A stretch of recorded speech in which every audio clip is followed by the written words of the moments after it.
Hey guys, welcome back to another episode. My name is Mobby, and this is my first impressions review of Fantasy General 2. Now, Fantasy General 2 is going to be released on September 5th for Steam PC, the version I'm playing on. It is a strategy top-down war game. It is cool. So as always, if you like what I do and want to see more, please help out the channel by leaving a like, commenting, and of course, subscribing. Also, make sure to stay till the end of the video. I'll be showing you some gameplay highlights of Fantasy General 2. I think I'll show you a small skirmish I had involving saving your sister whose eyes has been taken away by a witch. It's pretty crazy. It's pretty crazy. I hope you stay for that. So, we're going to be talking about the story, the graphics, the audio, the gameplay, some noteworthy things, and the price. Let's start off with the price. As I'm playing this in early, before the game is released, there is no price on the Steam page. However, I can at least give you my thoughts on what I think it should be around from what I've played. So I would say this game is probably worth around $20 to $25. If it's any more than that, let's say $29.99, I'd say you have to be a really big fan of strategy games like this. But I would say $25 is the most I would go for this game. Let's talk about the story mode. So, well, the story mode, there's skirmish mode, and there's multiplayer. When you start the story, you are the son of a sort of barbarian leader, a king, and you are, like I said, you're the son, and you are fighting to survive and thrive with your family. This is a world of war, a world of magic, and a lot of different mythical creatures. The story takes off with you meeting a weird wizard, and that pretty much kicks off your journey, having to travel far away from home, gather weird large armies, upgrading them, customizing, and just having a whole lot of fun running through maps, doing a lot of optional events. It's actually really nice. Let's move on to the graphics. It's in the style of a top-down strategy conquer game, kind of like if you've played, Civilization or any 4X games. It has that kind of feeling where you're moving around, grids, and there's large maps, and you cover ground really quick. Like maybe you jump over a river, and it's just a little model moving over there. So it's pretty much like that. The graphics are really nice. Like when I first played it, I was like, oh, this looks a little bland, but you sort of get used to it. It doesn't matter much. Besides, if you look on the Steam page, there's around, I think, 75 plus different types of units they can get. So that's pretty sick. The audio, from what I played, it was pretty basic. Nothing stood out too much for me on this portion, unfortunately. But it wasn't bad. Let's just say it was neutral, in my opinion. Let's talk about the big gameplay portion of this. At first, I actually thought it was a 4X game. Exterminate, all that stuff, exploit, etc. And that's probably what the multiplayer and skirmish mode is. But the story, holy crap, it is really, really awesome. You first start off with a tiny tutorial that teaches you a lot of the basics, like movements, where you move depending on your character's speed, going through forests, over rivers, grounded units, air units, etc. Then there's terrain like forests. You get more defense. You can ambush in there. You get higher defense in the mountains, etc. Unit types, like I said, there's ground units, range units, big monsters, flying units that you can all get throughout the course of the game. So you can really customize your group.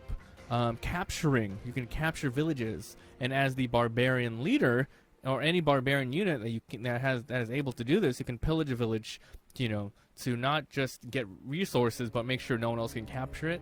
That type of deal. And I think in multiplayer and skirmish, you're going to be able to use the different factions, and they all have their own abilities. But you start off as a barbarian, which is pretty awesome. There's also special events around the map. So each map can vary between, 5 minutes to 20-ish or so minutes. At least that's what I've played.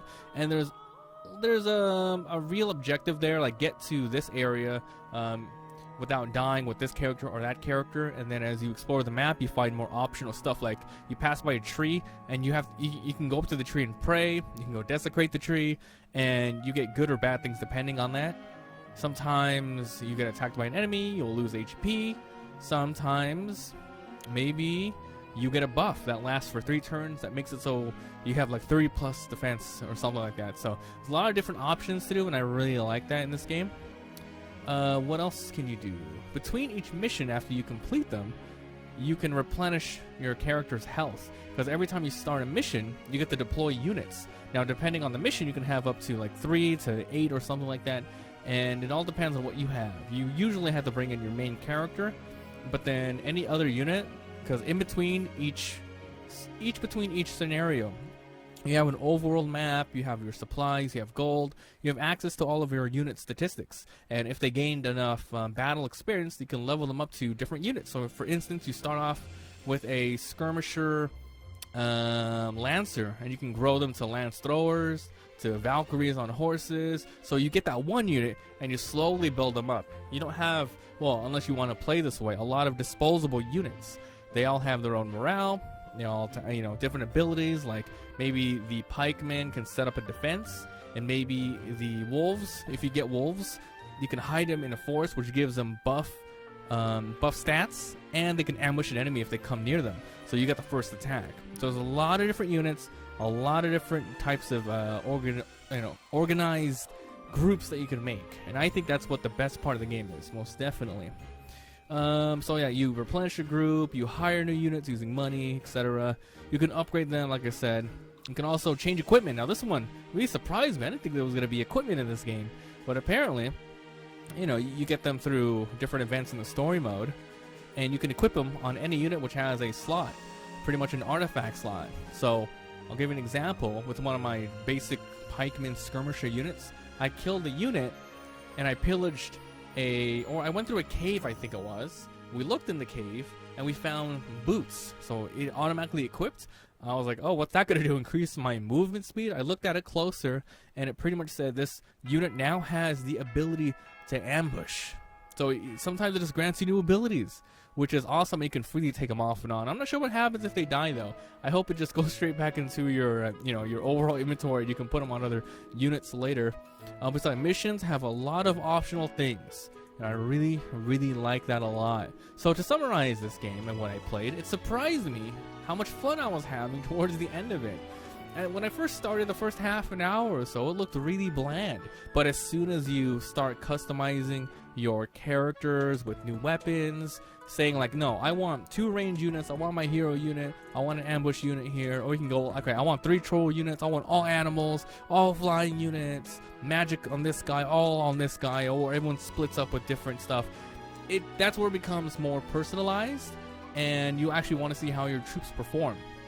So Fantasy General 2, it's a really fun freaking game. Like, I was surprised how good it was. So if you guys enjoyed, leave a like. It helps a lot. If you haven't already, subscribe. I do upload a lot of daily videos. And if you want to watch all the uncut footage of other Let's Plays I'm doing, head over to my secondary channel, Mabimpressions VOD. Hit me up on Instagram, join our Discord, and our Twitter. I'll be ending today's episode with some footage of Fantasy General 2, and like I said, I think I'll put in the part where I just rescued my sister, and we have to escape the area, but we are ambushed by some people who hate witches.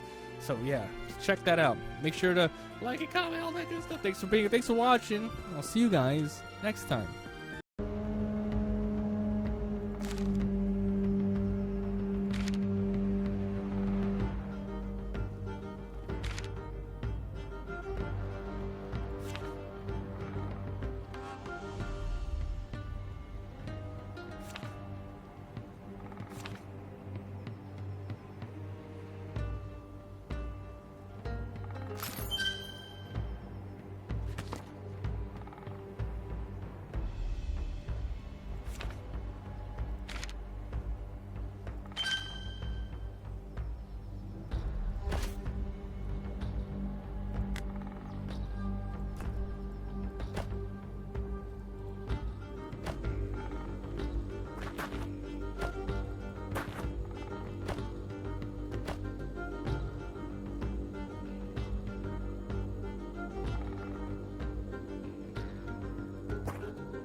bye.